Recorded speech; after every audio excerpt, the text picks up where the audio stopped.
I'm Sarah Colvin. The United States Department of Agriculture and the Cape Cod Rabies Task Force have begun the fall round of rabies baiting here on Cape Cod.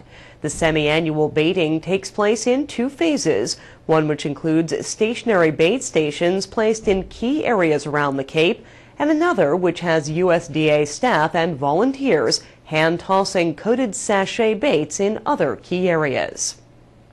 According to information on the USDA's website, raccoon rabies emerged in southern New England in 1992. 2 years later, rabies baiting began on Cape Cod in hopes of keeping the deadly disease on the other side of the Cape Cod Canal. The U.S. Centers for Disease Control and Prevention, the Tufts Cummings School of Veterinary Medicine, and the Massachusetts Department of Public Health initiated the oral rabies vaccine program. It's now managed by the USDA. The program worked to keep rabies away from Cape Cod for nearly a decade. However, rabies was found in a raccoon on the Upper Cape in 2004 and reached other areas of the region by 2006. It was then that the Cape Cod Rabies Task Force began distributing bait twice a year. The effort is coordinated in the spring and fall. The Outer Cape has now been rabies-free for some time, and the USDA has shifted its efforts to the Mid and Upper Cape. This week, baiting began in Barnstable. We traveled out to several bait sites to find out more information about this important program. Standing out here in the woods somewhere within the town of Barnstable today with our Animal Control Officer Charlie Lewis and Brian Bjorklund of the USDA. We are here because we are underway for the rabies baiting program that we talked about on this program a couple of weeks ago. And today, Brian is out filling various bait stations, and as you'll see, they're being filled as we speak. So, Brian, tell me a little bit about again about the bait stations and kind of why you choose the locations that you choose. Sure. From the towns of Barnstable through Orleans, and every town in between, we've got 195 of these bait stations that we fill with little fish meal polymer block rabies vaccine baits. They're a 1 inch by 1 inch cube, encased with a fish meal polymer with the vaccine packet inside. And we distributed these bait station spots in areas where raccoons and other wildlife are likely to travel and encounter the bait stations. Exactly, and it's made of the fish meal polymer, so it'll be attractive for them to Sure. eat. Exactly. And as you said, this program has been rather successful over the last few years, trying to push back the line of rabies here on Cape Cod. Why do you select certain areas, and where are the bait stations being placed here in the town of Barnstable? Bait stations are being placed in conservation areas, town-owned lands, and select private properties that have, high-quality raccoon habitat, wetlands, travel corridors, woodlands such as this, just basically areas where you're likely to encounter wildlife. Exactly. So about how many baits go in each station? 62 or 63 baits go in each station to achieve our required density of baits throughout the Cape, which is 150 baits per square kilometer. And the bait stations are monitored over a 3-week period. And then after that 3-week mark, all of the remaining baits that are in the stations will be removed and distributed in parts of Cotuit, Osterville, and Marston's Mills.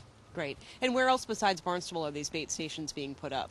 The bait stations are being deployed in Barnstable, Yarmouth, Dennis, Harwich, Chatham, and Orleans and Brewster. Orleans and Brewster, great. Yep. And Charlie, can you tell me a little bit about the role that Barnstable Animal Control plays in monitoring and controlling and even just dealing with this rabies baiting program? Well, basically, we're involved with the follow-ups. If anyone should happen to encounter them with their dog or person, and we monitor that and relay that information appropriately.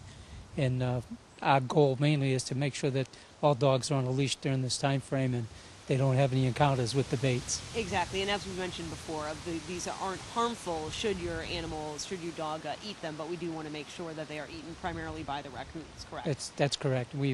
Most of it will happen is it's likely a sore stomach and a little regurgitation by the dog. Sure. So what would you recommend people do if they encounter one of these baits or a bait station while they're walking in the woods with their animal? Try and keep them away as best as possible? Right. Yep.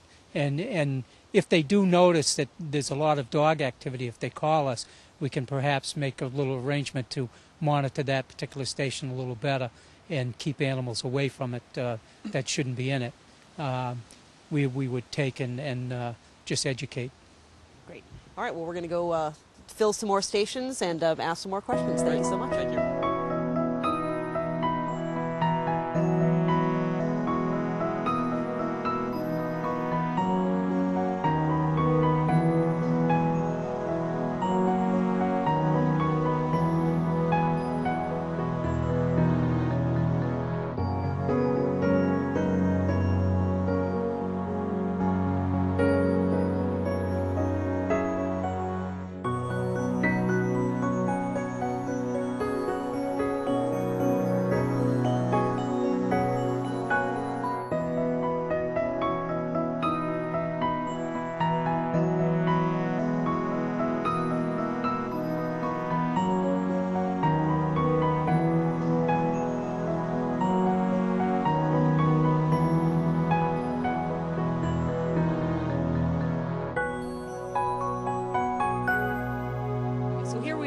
And another location somewhere in the woods of Hyannis where this is rabies bait station is about to be filled, and Brian's going to tell us a little bit about the bait station itself. It looks just like a regular old piece of PVC piping. Yep, it's a 4-inch PVC pipe, about 2.5 feet tall, with an elbow on the end, painted camouflage, and it's pretty much as simple as that. Exactly, just a place to put the bait so the raccoons can come up and eat it. And obviously these wooded areas, perfect for the creatures who they like to hang out here in the woods. So why don't you show us, Brian, how you're going to fill this? Sure. Put a cap on the bottom so they don't all spill out all over the place. Then, like I said before, it's just a small 1-inch by 1-inch fish meal polymer bait.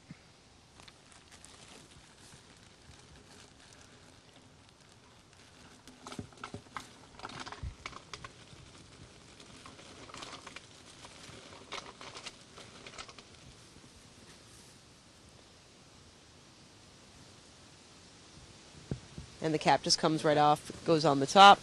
Goes on top, and simple as that. Simple as that, and then we just wait for the raccoons to want to come by and have a snack. Yep, and next week we'll be by and check it to make sure the baits haven't run out or that the station's not clogged, and then every week for 3 weeks. Now you said about 62, 63 baits just went in there. Will you refill that if you see it empty, like say when you come by next week? We won't refill because the allotted number of baits would have been dispersed into the area. Okay. So. Great. And I noticed there were some numbers and markings on the baits. Is there a reason for that? Sure. Is it just to...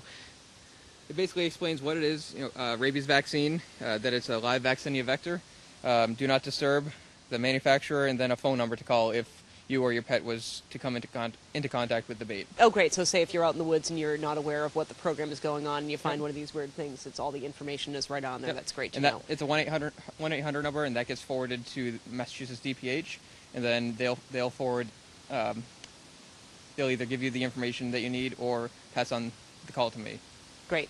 Well, Brian, of course, this baiting program is going to go on for 3 weeks, and I know you're also going to be hand distributing the coated sachets. When does that hand distribution start? The hand distribution starts on November 1st and continues that week. Barnstable will be baiting on the 2nd, and Yarmouth, Dennis, Brewster, and Orleans will be on the 1st. Great. Well, we will let you get back to work here in the woods, and thank you for letting us check it out. While the rabies bait program is intended to target and vaccinate wild animals, there are some things that pet owners must keep in mind.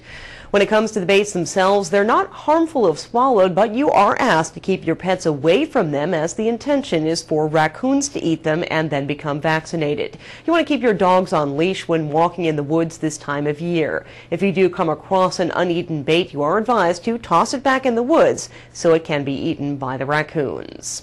Some advice for pet owners to keep your pets safe and yourself too. If you encounter an animal that is acting strangely, contact your local animal control officer immediately. Do not attempt to help or touch the animal. The signs of rabies can vary in animals. Things to keep an eye out for are a significant change in behavior, such as extreme aggressiveness or acting friendlier than normal, varying degrees of paralysis also a symptom, and extreme viciousness or appearing sick or dazed. Again, never approach an animal that appears ill. You want to contact the authorities at once. Pet owners must get their dogs, cats, and ferrets vaccinated against rabies. You can contact your veterinarian for more information. If the expense is an issue, though, many towns on Cape Cod do offer yearly rabies clinics for a nominal fee. The fee usually around $10 for a rabies vaccine. Check with your local animal control office for more information. And again, even if your cat or ferret is an indoor pet, you must vaccinate.